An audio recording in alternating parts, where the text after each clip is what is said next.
Well, howdy, ladies and gentlemen. Welcome to history class live from my yard because I just don't want to be inside during the day. The last 5 weeks, I probably have been inside during the day like 3 days, possibly, other than cooking lunch. So I've been making most of these videos at night and decided, since I have to do this in the day, the way the schedule works out, I just wanted to be out in the sun a little bit. So we're going a little more informal.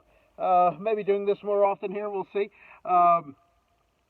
But today, this video will work for both our world and American history courses, since you're both talking about World War II, although, albeit, American class is 2 or 3 days ahead of the world class, but you'll be ending around the same time, so it'll wind up working out.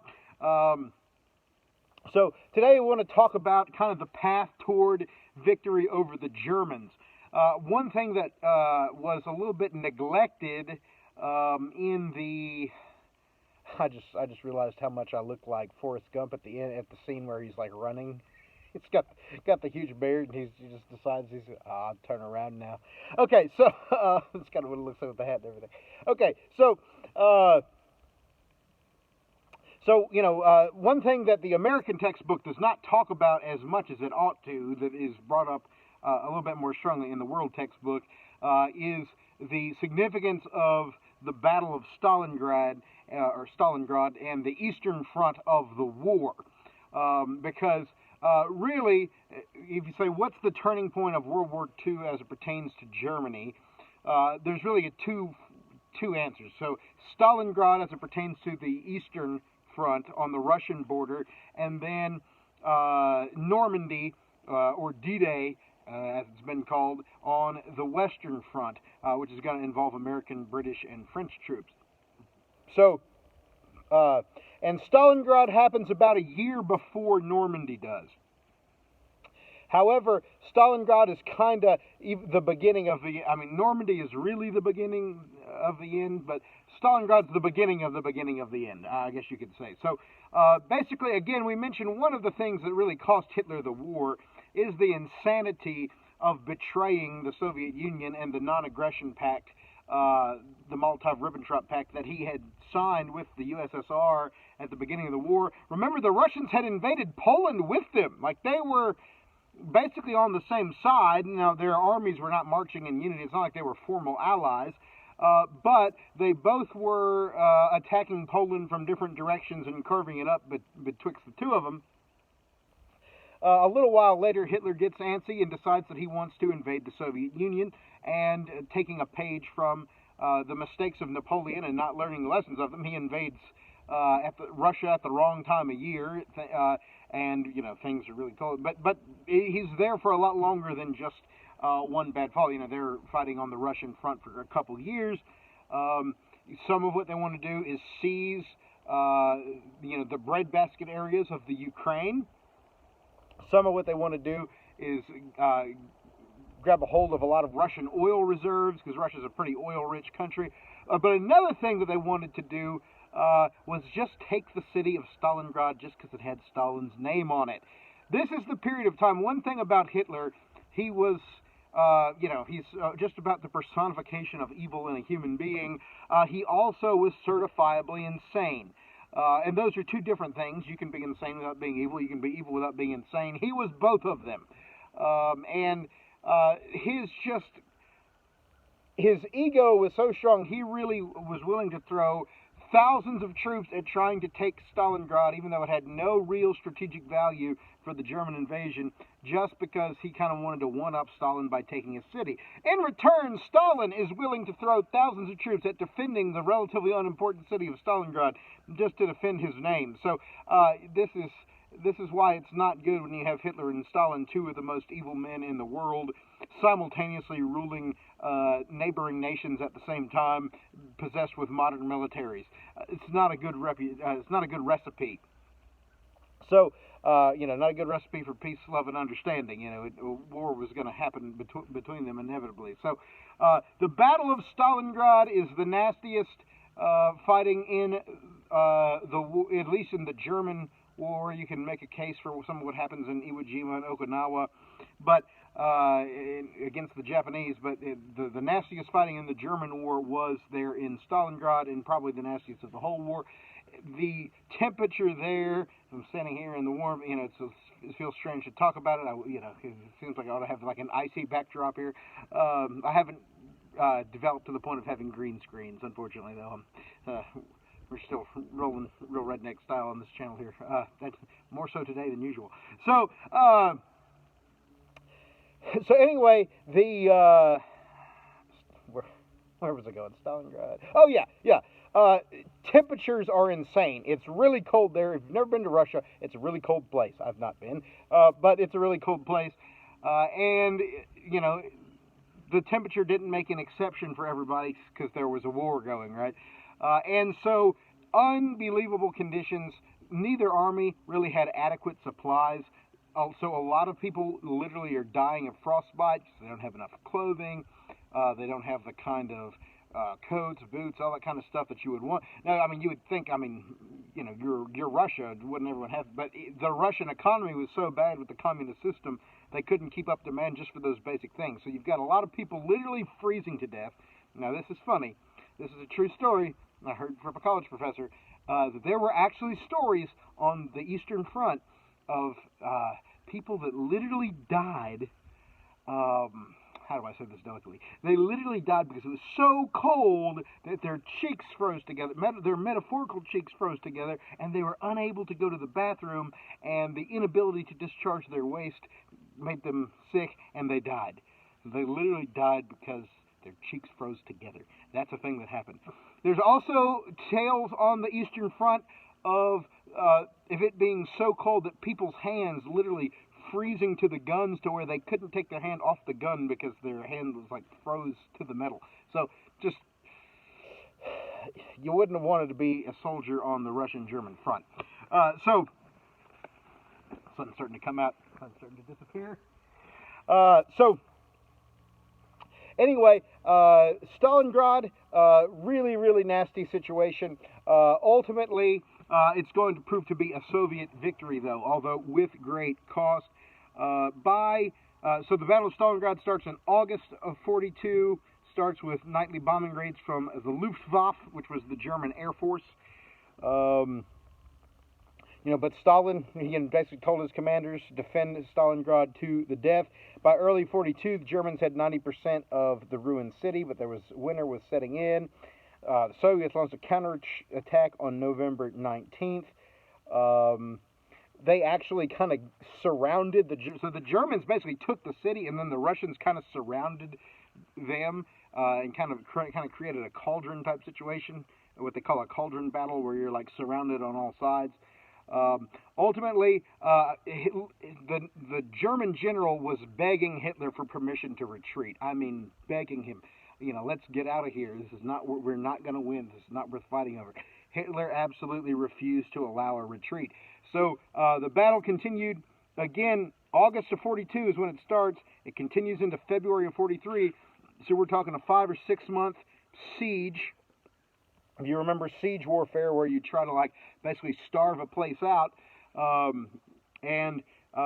February 12, 1943, the Germans surrendered. There were 90,000 Germans ultimately surrendered to the Soviet army. And let's be clear, you don't want to surrender to the Soviet army.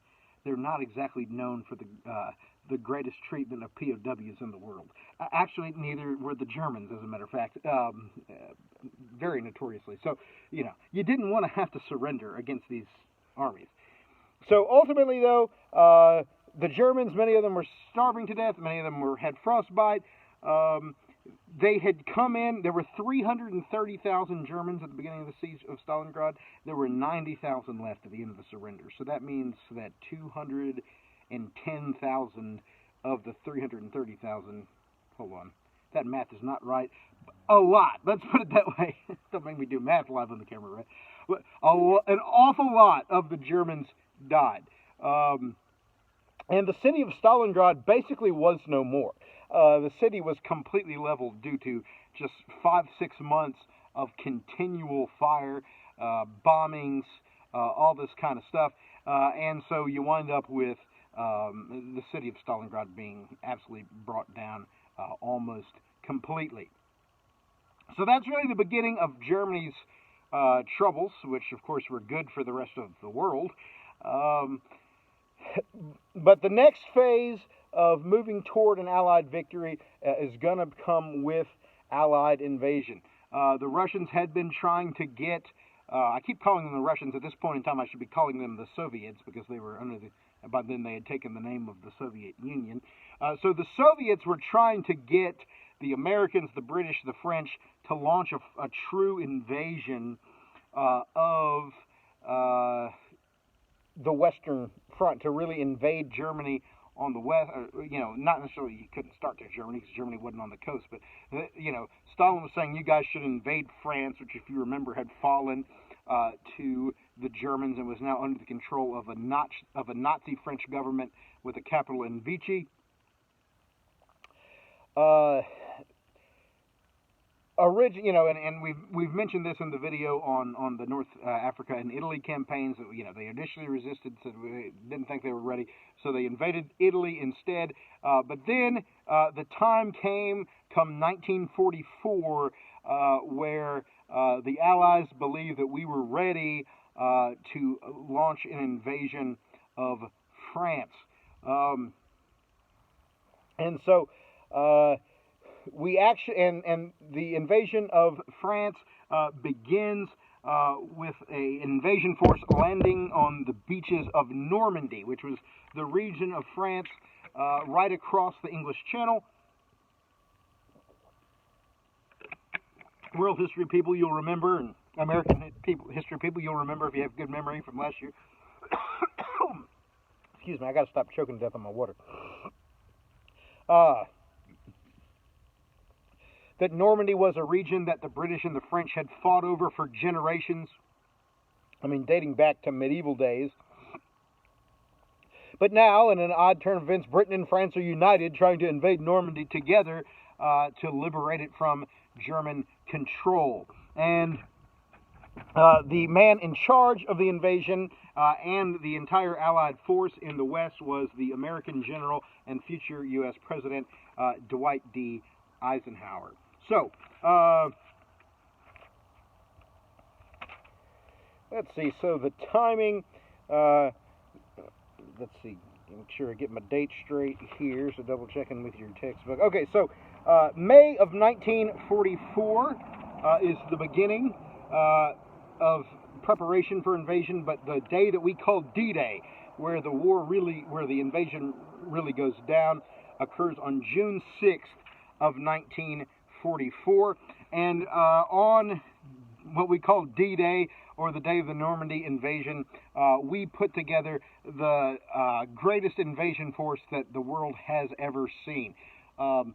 Pretty much the largest battle of history, supplanting the Battle of Leipzig or the Battle of Nations in the Napoleonic Wars as the battle involving the most troops in a particular conflict in history.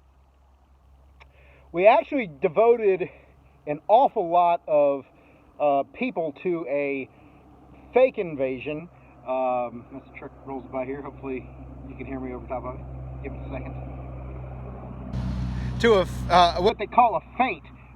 In warfare, you might hear the term used in sports as well, but in warfare, a feint is where you kind of fake like you're going in one direction to get the enemy off balance, and then you attack from another. So we sent some troops towards Calais, France, in kind of a feint.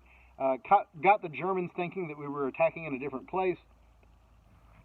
However, we do have a pretty strong German resistance when we attack the beaches of Normandy. So even though we did convince them to scatter a lot of their troops in different places, we still had a pretty decent opposition force in front of us. However, we came with this wave after wave after wave of ships. If you've seen footage, and I might try to send a link of some newsreel footage if I can find some. If you've seen footage or you look at the pictures in your textbook of just the waves of ships that came to on those beaches those days, a handful of beaches. One that we called Utah Beach, one infamously that we called Omaha Beach. Those were kind of code names that Americans gave it. They didn't call it that over there. But we landed in several different beachheads, but a lot of these places had German machine gun nests there. So, and the water was kind of choppy that day. A lot of soldiers. One of the difficult things about the D-Day invasion, a lot of soldiers were seasick as they're coming into battle. So imagine being seasick and kind of feeling throw upish and disoriented and kind of some vertigo and feeling gross. And then they say, okay, now wade out into the water, onto the beach, into a hail of machine gun fire. Yeah, it doesn't sound like a pleasant afternoon, right? And so the Normandy invasion was an amphibious invasion, so we were both invading by water with a lot of soldiers, coming on boats, landing on the beach that way, but also by air. We had during a lot of World War II, especially this invasion of the Western Front, we used a lot of what they call paratroopers, who are soldiers that jump out of airplanes with parachutes. And the paratrooper could land behind enemy lines because they wouldn't have to worry about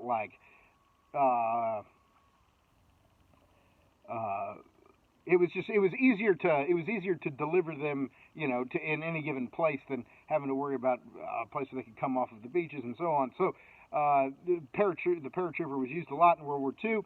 So you have a lot of paratroopers who are parachuting down onto the beaches of Normandy, and then you have a lot of soldiers that are excuse me, let's see if this bug's getting on the camera here. I don't know if you can see that or not. Okay, and then you've got a bunch of guys that are coming off of the boat, and it was a very, very tough battle. One of the bloodiest engagements in American history and in military history in general. If you've ever seen the movie Saving Private Ryan, the first 10 minutes or so of that movie, very graphic. Don't watch it if you're sensitive to violence, but really good depiction of just what the Battle of Normandy would have looked like.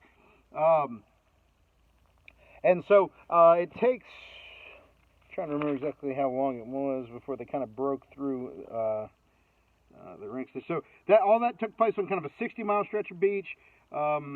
Again, the Germans had cannons and machine gun nests in different places, as well as a bunch of concrete walls. So we took heavy casualties. More than 2,700 Americans died that day.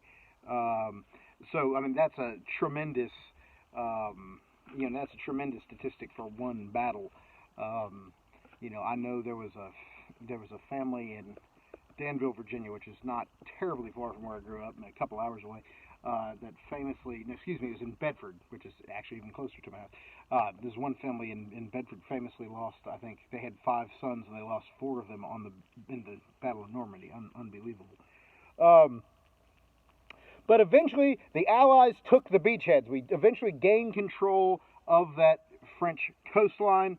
Within a month of D-Day, more than 1 million additional troops had landed. By July 25th, almost 2 months later, we won a victory at a place called Saint-Lô, and the U.S. Third Army, led by one General George Patton, broke out. Once we got out of the coastal, actually, I should say the story. They say typically that if you go to France, that most of the French people typically don't like the Americans very much, and kind of, if they notice an American accent, are going to be kind of mean to you. But I know. A soldier who went to go visit Normandy, and he said, when they saw him in an American soldier's uniform, one of the older gentlemen who would have been alive during those times, ran up to him and started crying, saying thank you, and gave him a bullet from the battlefield from all those years ago. So, that's one, the one region of France where Americans still have a little bit of popularity there. So, but after they escape. The battle at Normandy, they had a bunch of battles that were complicated by the presence of these massive hedgerows, where the French had cultivated a lot of, hedgerows, if you're not familiar, it's bushes basically, but just well manicured bushes, and the French had had all these, manicured bushes all over, and they're having to kind of fight through the maze of having to fight through all of those. There's a bunch of campaigns that result. My favorite. I'm not a big war movie guy, but the best ever. It's a mini series called Band of Brothers.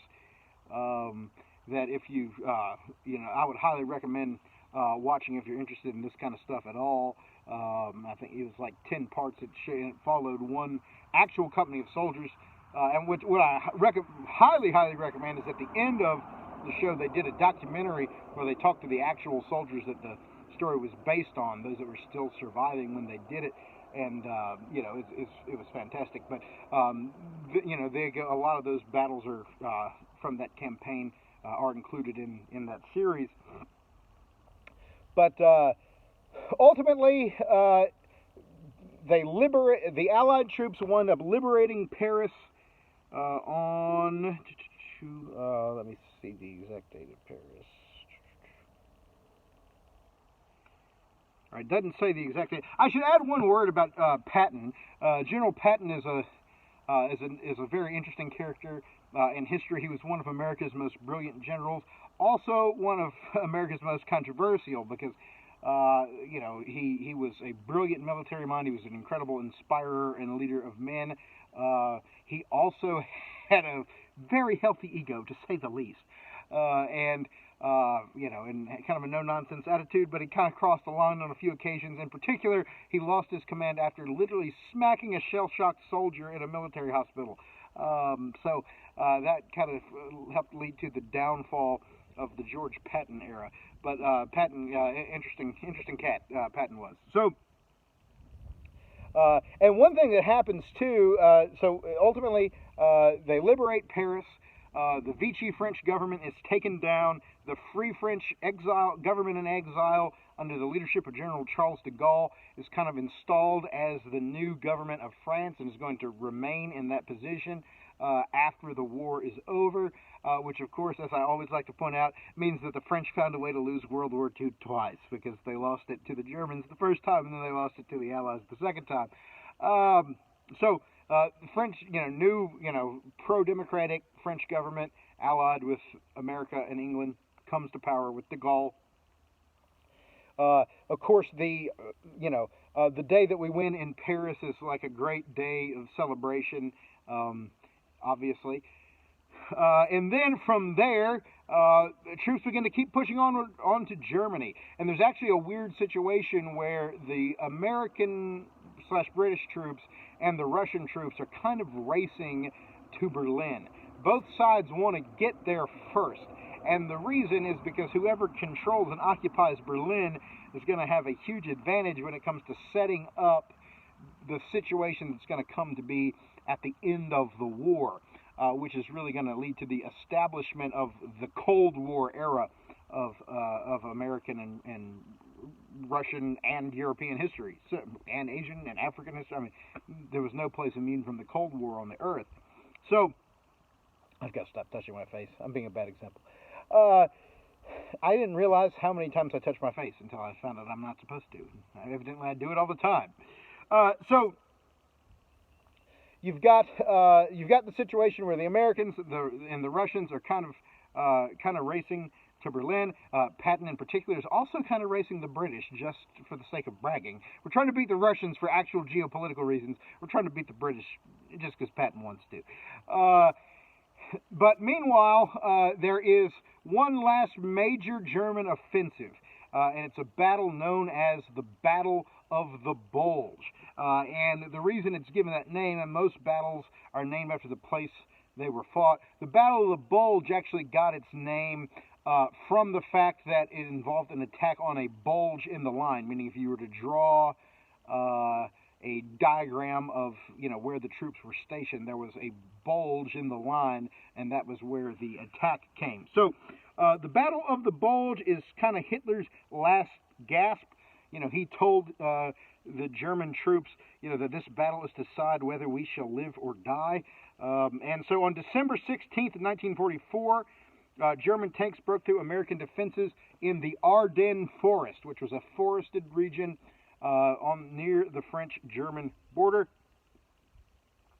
So they pushed into the Allied lines, and they really caught us off guard. and we took some heavy losses at the beginning, but we wound up coming back and starting pushing the Germans. And the Germans at that point really had to retreat because there were no more reinforcements because the Russians were closing in on the other side. We mentioned in World War I, it's the same thing in World War II. Germany, both times, got themselves in a strategic disadvantage by having one enemy on their western border with France and another one on their eastern border with Russia.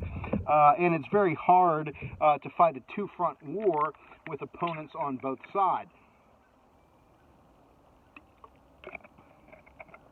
While this is going on, Hitler also has been having to deal with some people trying to turn against him in Germany. Gee, I wonder why anyone would ever do that. But there was a operation known as Operation Valkyrie that was a secret conspiracy to see Hitler assassinated that involved several prominent German. A lot of the German generals started to oppose Hitler, not because they suddenly grew a conscience and felt bad about the Holocaust or anything like that. Some of them might have been, but for the most part, it wasn't so much them growing a conscience as much as just realizing that this man is not mentally capable of leading the nation to victory in the war. He keeps making suicidal decisions that are not in the best interest of the German people. And one person who was famously a victim of the whole Hitler assassination situation was the famous German Christian leader Dietrich Bonhoeffer, who was a major pastor and theologian who kind of refused to bow his knee to Hitler, continued to lead resistance to the Nazi ideology within the German church, and he paid for his life for it because Bonhoeffer had been a pacifist. If you read some of his early books, he very much didn't believe in, he was very much into the turn the other cheek thing, didn't really believe in war, but he began to believe that the Hitler government was so evil that he needed to make exceptions to that, and went so far down that road as to actually taking part in the plot to assassinate Hitler. And there were several attempts to assassinate Hitler. One of them came extraordinarily close, where a bomb was put in a suitcase. The suitcase was in a cabinet meeting with Hitler, was laying under the table where Hitler sat, and it went off and didn't kill him. Went off, and he was just out of reach of the bomb's radius. So a lot of really frustrating near misses in the attempts to remove Hitler from power. But meanwhile, now Hitler has survived that, but now the war is closing in. There's a battle of the Bastogne that's really important. There's a battle, Operation Market Garden, that's pretty important. And if you want to go into, we would probably dig a little bit more into the military details if we were in class, but I don't need to give you too much detail with everything going on right now, and us being a little bit behind. But anyway, finally, things are closing down to where the Russians are coming on one side, the Americans and British are coming on the other. They finally come to a head in early 1945 when Russian troops do reach the city of Berlin. And it is actually unfortunate that the Russians got there before we did. But the Russians did get the job done as far as getting Hitler dead. Actually, they kind of convinced Hitler to kill himself. So Hitler is, he actually had gotten married like a week before he died, or something like that, to a woman named Eva Braun, whose parents should have advised her to find another marital choice here. But nonetheless, so Eva Braun and Hitler get married. They both commit suicide as the Russians are closing in on them. She took a cyanide pill. He evidently shot himself. And the reason they did that was didn't want the humiliation of a trial, of being deposed, of languishing in prison, especially if it was a Soviet prison. So ultimately, Hitler commits suicide on April 29, 1945. On May 7th of 1945, General Eisenhower accepts the unconditional surrender of the German army. Roosevelt, however, did not live to witness it because just a few weeks before the war was over, Franklin D. Roosevelt finally dies after having been ill for a long time. And his illness had a very big and negative impact on the end of the war because it led to the horrendous Yalta Conference, which we'll talk about in the next video, which was a conference where Roosevelt, Stalin, and Churchill had gotten together to kind of plan the end of the war and figure out how the post-war order of the world was going to go. And Roosevelt's lack of mental sharpness that led to Stalin really winning the negotiations at the Yalta Conference in such a way that really set up the Cold War and gave Russia a position of strength at the beginning of the Cold War era. We'll talk about that more in the next video. But nonetheless, it is actually the new American president, Harry Truman, who receives Germany's surrender after he'd been president only a few weeks. Truman, America dodged a bullet, boys and girls. Like, it was this close to something really bad happening, because Roosevelt's second vice president, and the vice president during his third term, was a fellow by the name of Henry Wallace. My American history students have probably heard me talk about this already, but Henry Wallace was a ultra lefty to the point that he was communist sympathizing. Wound up running as a third-party presidential candidate on a socialist ticket, and when all the Soviet espionage and stuff would get declassified, we would discover that Henry Wallace had very, very close associations with the American Communist Party and with Soviet spies. And so, so Roosevelt replaces Henry Wallace with Harry Truman, who was a moderate senator from Missouri, and actually a pretty good president. But ultimately, Truman replacing Wallace on the presidential ticket at the last minute saved America. So we were this close. Because Roosevelt ran for president for an unprecedented fourth term. No one had ever done that before, and no one can do it since, because we've changed the Constitution to where you can only serve 2 full terms now. So Roosevelt ran for this third term, which is already unprecedented, and then ran for a fourth, was elected to have been president for what would have been a 16-year stretch, but he died just a few weeks into his fourth and final term, and so that term was finished by Harry S. Truman.